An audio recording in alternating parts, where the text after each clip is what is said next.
रहस्य, इस शब्द का दूसरा नाम ही मंगल है। लगभग 50 सालों से भी ज्यादा समय से एक्सप्लोर किए जाने के बाद आज भी इसके रहस्य हमारे लिए उतने ही अजीब हैं जितने ये इसे एक्सप्लोर किए जाने के पहले थे। फिर चाहे वो रहस्य इसकी पथरीली सतह से जुड़ा हो, या रोवर्स खाने वाले तूफानों से, या फिर इस पे रहे पानी के समुद्रों से, मंगल का हर कोना आज भी उतना ही रहस्यमय है जितना ये 50 साल पहले था। अनेकों रोवर्स, ऑर्बिटर्स और मिशंस ने इन 50 सालों में मंगल के रहस्यों की लिस्ट को लंबा ही किया है।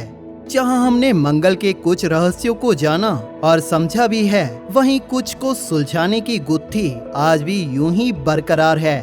मंगल के अनेकों रहस्यों में से मंगल पर मिली मीथेन का रहस्य कुछ ऐसा है जिसको सालों से खगोल वैज्ञानिक समझने की कोशिश कर रहे हैं, लेकिन उनके हाथ आज भी उतने ही खाली हैं जब इसके पहली बार 2004 में पता लगाने के दौरान थे। मीथेन एक ऑर्गेनिक मॉलिक्यूल है जो हमारी पृथ्वी पर अपनी गैसियस फॉर्म में एटमॉस्फेयर में मौजूद है। पृथ्वी के एटमॉस्फेयर में मौजूद होने के साथ ही हमारे ग्रह पर बनने वाली 90% मीथेन गैस पृथ्वी के जीव जंतुओं द्वारा ही बनाई जाती है और बाकी की 10% जियोलॉजी से। लेकिन मंगल पर ना ही तो जीव जंतु हैं और ना ही मंगल जियोलॉजिकली एक्टिव है। इस लाल ग्रह की लाल सतह आज एक ठंडा पथरीला रेगिस्तान है जहां पर हमारे कई रोवर्स ने दम तोड़ा है। लेकिन ऑर्बिटर्स इस मामले में सौभाग्यशाली रहे हैं क्योंकि ना ही तो उन्हें मंगल पे उतरना पड़ा और ना ही उन्हें मंगल की ठंडी और रेतीली सतह का सामना करना पड़ा। 2004 के मार्च में ऐसे ही एक ऑर्बिटर, मार्स एक्सप्रेस ऑर्बिटर ने प्लेनेटरी फॉरीज स्पेक्ट्रोमीटर के साथ कुछ मेजरमेंट्स ली और हमें मंगल की एटमॉस्फेयर में मीथेन की मौजूदगी का पहला सबूत दिया। जिसके बाद मार्स एक्सप्रेस ऑर्बिटर की टीम ने मंगल के एटमॉस्फेयर में मौजूद मीथेन की कंसंट्रेशन के बारे में हमें बताया, जो उस वक्त 10 ppbv के करीब थी। इस ppbv का मतलब है पार्ट्स पर बिलियन यूनिट्स बाय वॉल्यूम, यानी कि एक ppbv का मतलब है कि अगर हम मंगल की एटमॉस्फेरिक एयर का एक वॉल्यूम लें तो उस वॉल्यूम का 1 बिलियनथ यानी 10 करोड़वा हिस्सा मीथेन गैस का होगा। मार्स एक्सप्रेस ऑर्बिटर के द्वारा मीथेन की इस खोज के बाद 3 ग्राउंड बेस्ड टेलीस्कोप की टीम द्वारा इसे कंफर्म किया गया। लेकिन 2003 से 2006 के बीच हुई ऑब्जर्वेशंस की मेजरमेंट में मंगल पर मौजूद इस मीथेन की मात्रा में बड़े डिफरेंस का पता लगाया गया। मीथेन की मात्रा के हर नई ऑब्जर्वेशन के साथ कम ज्यादा आने पर ये सुझाव दिया गया कि मंगल की मीथेन लोकली कंसंट्रेटेड है और जो मंगल के सीजन्स के साथ वेरी करती है। इसके बाद 2012 के अगस्त में क्यूरियोसिटी रोवर ने मंगल पे कदम रखा।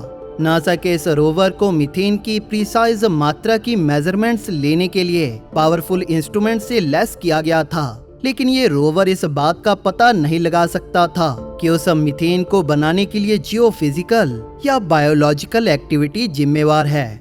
2012 में क्यूरियोसिटी रोवर में लगे ट्यूनेबल लेजर स्पेक्ट्रोमीटर ने अपनी मेजरमेंट्स ली, लेकिन जिसका रिजल्ट कुछ खास ना रहा क्योंकि क्यूरियोसिटी रोवर के इंस्ट्रूमेंट्स को अपनी लैंडिंग साइट के पास मीथेन देखने को नहीं मिली और यह जो 5 ppbv से कम थी। इसके बाद 2013 में नासा के वैज्ञानिकों ने फिर से मेजरमेंट्स ली, लेकिन इस बार भी उन्हें ऐसा कुछ खास देखने को नहीं मिला जिसे एक्स्ट्रा ऑर्डिनरी कहा जा सके। लेकिन 2014 में नासा ने ये रिपोर्ट किया कि क्यूरियोसिटी रोवर को 2013 के अंत और 2014 की शुरुआत में मीथेन की मात्रा में एक बड़ा स्पाइक देखने को मिला है। लगभग 2 महीनों के टाइम पीरियड में 4 मेजरमेंट से मार्स पर मीथेन की 7.2 ppbv एवरेज वैल्यू मिली, जिसने हमें ये भी बताया कि मंगल कुछ समय पर किसी अननोन सोर्स से मीथेन को प्रोड्यूस और रिलीज कर रहा है। 7 जून 2018 को नासा ने इस बात की कंफर्मेशन को अनाउंस किया कि मंगल पर इसके एटमॉस्फेयर में मीथेन की साइक्लिक सीजन वेरिएशन होती है, यानी कि मंगल की ये मीथेन इसके मौसमों के साथ कम ज्यादा होती है। 2019 में क्यूरियोसिटी रोवर द्वारा मंगल पर मीथेन की सबसे ज्यादा कंसंट्रेशन को डिटेक्ट किया गया जिसके दौरान मीथेन की स्पाइक 21 ppbv के करीब चली गई थी।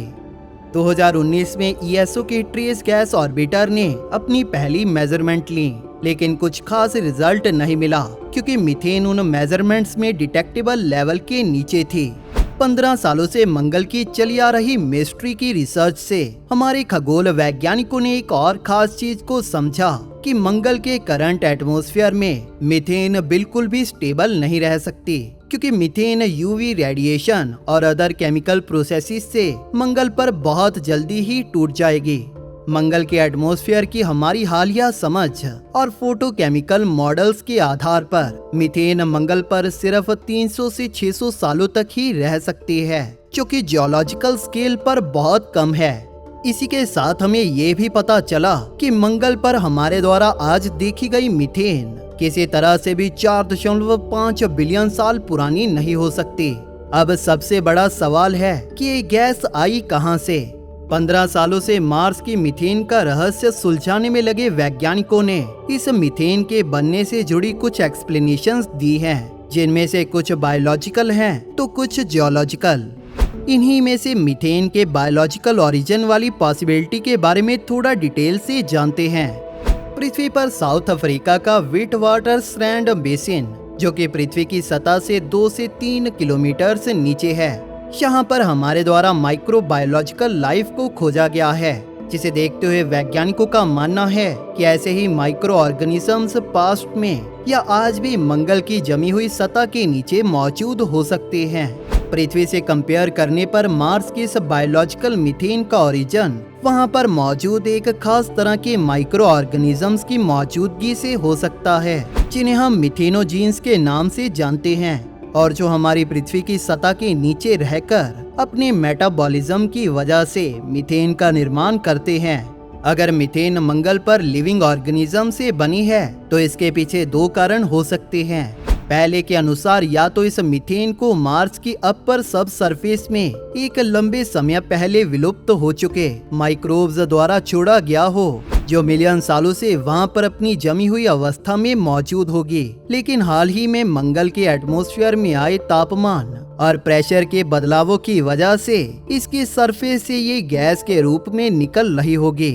वहीं दूसरा कारण ये हो सकता है कि आज भी मंगल की जमी हुई सतह के नीचे ऐसे माइक्रो ऑर्गेनिजम्स मौजूद हो सकते हैं जो इस कठोर वातावरण में भी जीवित रहते हुए इस मीथेन को बना रहे होंगे।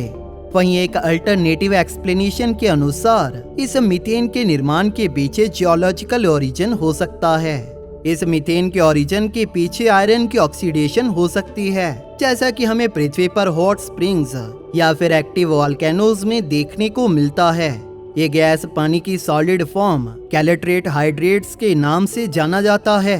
ये स्ट्रक्चर उस मीथेन को एक लंबे समय तक प्रिजर्व करके रख सकता है, यानी कि इस स्ट्रक्चर में मंगल के शुरुआती समय में बनी मीथेन कैद हो सकती है, जिसे आज मंगल द्वारा रिलीज किया जा रहा हो। एक और जियोकेमिकल प्रोसेस जिसे सरपेनिटिसेशन कहा जाता है, वो भी इस मीथेन को प्रोड्यूस कर सकती है। सरपेनिटेशन एक जियोलॉजिकल कम टेम्परेचर वाली ऐसी प्रोसेस है जो कि टेम्परेचर, वाटर और प्रेशर में आए किसी भी चेंज की वजह से वहां पर मौजूद रॉक्स को नए फॉर्म में बदल देती है।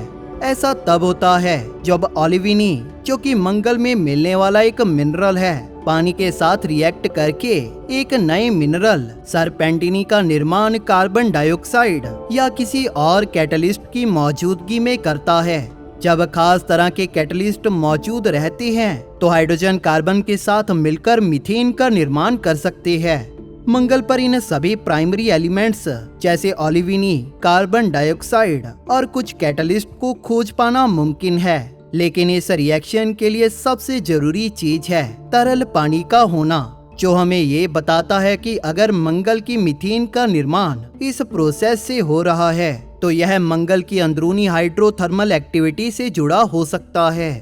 अगर हम पॉसिबिलिटीज की बात करें तो बहुत सी पॉसिबिलिटीज जुड़ी हैं इस मीथेन की मिस्ट्री के साथ, लेकिन सच आज भी मंगल के लाल पर्दों के पीछे है।